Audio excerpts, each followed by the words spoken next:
Welcome back to the Selling on Giants podcast. I'm your host, Mr. Will, and today we're talking about something most founders do not want to admit.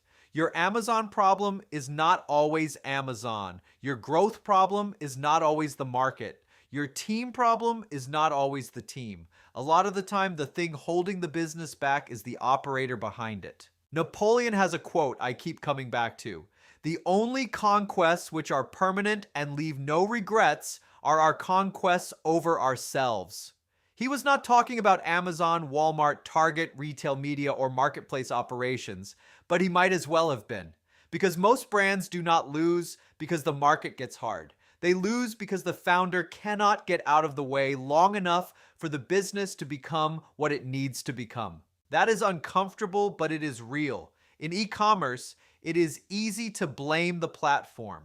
Amazon changed the rules. Ads got expensive, the competition got unfair, the algorithm shifted, reviews slowed down, fees went up, and to be clear, some of that is true. The market is harder, the platform is more expensive, execution matters more than it used to. But when I look across the brands that scale and the brands that stay stuck, the biggest difference is usually not access to information. It is discipline. Early on, I said yes to everything. High-touch client with a small catalog and unrealistic expectations? Yes. Cheap budget but wants premium execution and all of your time? Yes. A good client saying, hey, you're great at Amazon, can you take over our social media too? Of course, and that one cost me. We were working with a beauty brand and doing really well on Amazon. Strong growth, good execution, and the relationship was in a good place. Then they asked us to take over social media. I did not know social media at the level they needed. Not really. Instead of being honest about that and staying in our lane, I said yes and tried to figure it out as we went. I pulled in resources that were not properly vetted. I tried to force a result instead of building the capability the right way. And it showed. Performance was not there. Confidence dropped. The relationship changed. Eventually, they left and took everything with them. That was not a platform problem. That was not a client problem. That was me making an ego decision instead of an operator decision. That is where a lot of founders get in trouble. Saying yes feels like growth. It feels like service. It feels like being scrappy. But if you say yes to things your business cannot support, you are not scaling. You are gambling with trust. And trust is not something you get to rebuild quickly once it slips. The business usually does not break first, the team does. That was the part I did not understand fast enough. I kept looking for the answer in the wrong places, better SOPs, better workload distribution, better tools, tighter processes. All of those things matter, but they were not the root issue. The root issue was leadership. BellaVix is not one person. It is a group of people operating together toward a shared outcome. When the person leading is reactive, inconsistent, overextended, and unwilling to protect the team, the whole system starts to fracture. The team feels it before the clients do. They see when standards are unclear. They see when the founder lets a client dictate how the team communicates. They see when values get compromised because someone is scared to lose revenue. And when that happens, you lose more than accounts. You lose respect. I had to learn that the hard way. There were moments where I let outside pressure dictate how I led internally. I thought I was being flexible. I thought I was protecting the relationship. What I was really doing was making the team absorb the cost of my unwillingness to draw a line. That is not leadership. That is fear dressed up as service. And personally, it caught up with me.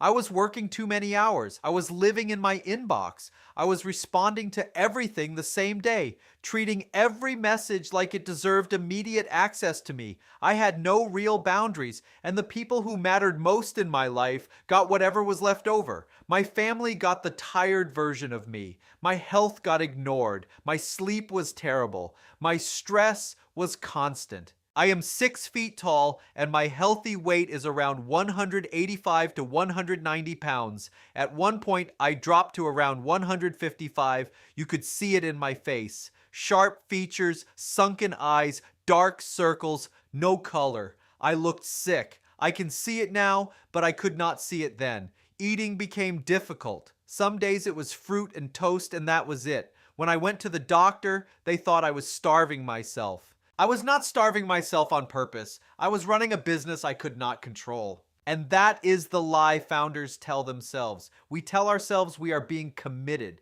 We are being available. We are being responsive. We are being responsible. But sometimes what we call commitment is really just lack of control. Sometimes what we call responsiveness is really poor boundaries. Sometimes what we call leadership is just us refusing to build a business that can operate without us in every detail. For me, it finally clicked when I made a good hire. Not when I lost an account, not when someone yelled at me, not when a process broke. It clicked when I saw what it looked like to have someone on the team who cared about outcomes the same way I did. That changed the game. For the first time, I saw the business differently. The goal became fire Mr. Will from certain types of work. Not because I did not care, but because if I had to be involved in everything, we were not building a real company. We were building a bottleneck with a brand name. That shift changed how I saw my role. I stopped trying to climb every mountain myself. Now I think of myself more like a Sherpa. I sit in the valley, and my job is to help the team climb. That means training, resources, support, clarity, time off when they need it, and protection when the situation calls for it. It does not mean doing the climb for them. It means making sure they have what they need to get to the top. That is leadership. Not being the hero, not being the firefighter, not being the person every decision runs through. Leadership is creating the conditions where great people can do great work without needing you to rescue every moment. This applies directly to marketplace growth. Most brands say they want to scale, but the founder still wants to touch every decision, every creative update, every ad change, every listing revision, every budget adjustment, every customer complaint, every inventory conversation. Then they wonder why the business feels heavy. You cannot scale a business that still depends on your mood, your inbox, and your personal capacity. This is where discipline beats strategy every time. I spent years chasing the right metric: ACOS, tacos, ROAS, conversion rate, sessions, profitability, all of it. Always adjusting, always reacting, always trying to protect profitability in the moment. It felt like control. It was not. A lot of the time it was inconsistency disguised as optimization. The shift came when I stopped reacting and started operating. If we need more sales, increase budgets with intention and find where returns start to level off. If we need better performance, improve conversion through stronger images, better messaging, sharper positioning, and a stronger offer. If we want to scale, drive more traffic and make sure the listing can actually convert it. Everything works together, not instantly, not perfectly, but consistently. Most brands do not need a new strategy every week. They need fewer emotional decisions. They need a cleaner operating rhythm. They need to stop treating every dip like a crisis and every spike like proof that the plan is working. The market moves, ads move, search volume moves, competitors move. The answer is not to panic. The answer is to know what you are measuring, why it matters, and what decision it should create. The ego tax is real, and founders pay it more often than they admit. It shows up when you say yes to something you know you should not take on. It shows up when you hold on to work that someone else can do better. It shows up when you let a client pull your team out of process because you are afraid to push back. It shows up when you keep a bad fit too long because the revenue looks good on paper. I have paid that tax. Lost accounts, lost team members, lost trust, and lost momentum. The hard part is that it does not always feel like ego in the moment. It can feel like responsibility. It can feel like survival. It can feel like taking care of the business. But if the decision makes the company weaker over time, it is not responsible. It is expensive. The brands that scale are usually more boring than people think. They are consistent. They review data weekly. They improve listings incrementally. They test creative, refine messaging, manage budgets, and keep going. They do not panic when performance flattens. They do not blow up the plan every time one week looks rough. They do the right things over and over again long enough for the results to compound. That is what most sellers underestimate. Boring wins. Not because boring is exciting, but because boring is repeatable. Repeatable is manageable. Manageable becomes scalable. And this is where BellaVix does its best work. We do not chase hacks. We build systems. We help brands create clear KPIs that actually matter instead of vanity metrics that make everyone feel busy. We structure weekly reviews so decisions are based on trends, not emotions. We improve conversion in small, consistent ways because those gains compound over time.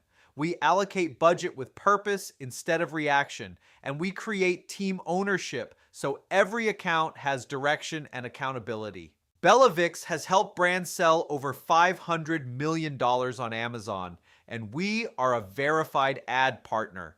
But the real value is not just experience or certifications. It is hands-on strategy and execution that turns marketplace complexity into a clear operating plan. Because growth does not come from one big idea. It comes from the ability to execute the right things consistently when the market is noisy. If your brand needs that kind of support, visit BellaVix.com. Now, this is the part sellers need to hear clearly. Most founders do not lose to competition. They lose to inconsistency. I have seen sellers get in early, ride a wave, and make great money. Then things slow down, and the explanation becomes Amazon changed, ads got expensive, competition got unfair, and the category is not what it used to be. Sometimes that is true. Most of the time, it is incomplete. I worked with a seller in a niche that took off early. They had strong growth for years, but then new sellers entered the space. Lower prices, better reviews, sharper content, more aggressive strategies. Competitors built demand off platform. They invested in brand. They improved the customer experience. The original seller did not move at the same pace. He stayed the same and expected the results to follow. They did not. That is not losing because the game changed. That is losing because you refuse to change with it. Today, the challenge is not just Amazon. The challenge is saying no when it is easier to say yes. It is staying consistent when results feel flat. It is focusing on what matters while everyone else chases the next tactic. It is protecting your team. It is making clean decisions. It is accepting that the founder cannot be the hero of every story if the business is going to grow. I still have to manage this every week. This is not something you solve once and move on from. Leadership keeps testing you. The market keeps testing you. Clients keep testing you. Team members keep testing you. The question is whether you keep reacting from emotion or whether you build enough discipline to operate from principle. That is the Napoleon mindset for e-commerce founders. The real conquest is not beating the competitor across the aisle. It is not beating the brand with lower prices, more reviews, or a bigger ad budget. The real conquest is over yourself. Your ego, your inconsistency, your need to be involved in everything, your fear of saying no, and your willingness to compromise standards to avoid discomfort. Because if you do not conquer that, the business will keep reflecting it back to you. Most e-commerce brands do not fail because of competition. They fail because the operator behind them is inconsistent. Fix that and everything else starts to fall into place. Ignore it and no strategy will save you. So here's the question I would leave you with. Are you building a business that scales, or are you building one that depends on how you feel that day? That's it for this episode of the Selling on Giants podcast. If this one hit home, share it with a founder, operator, or team lead who is carrying too much and calling it leadership. And if you are getting value from the show, I would be grateful for a quick review. It helps us reach more sellers who are trying to build stronger, cleaner, more scalable marketplace businesses. I'm Mr. Will, host of the Selling on Giants podcast. Thanks for listening and keep building with discipline.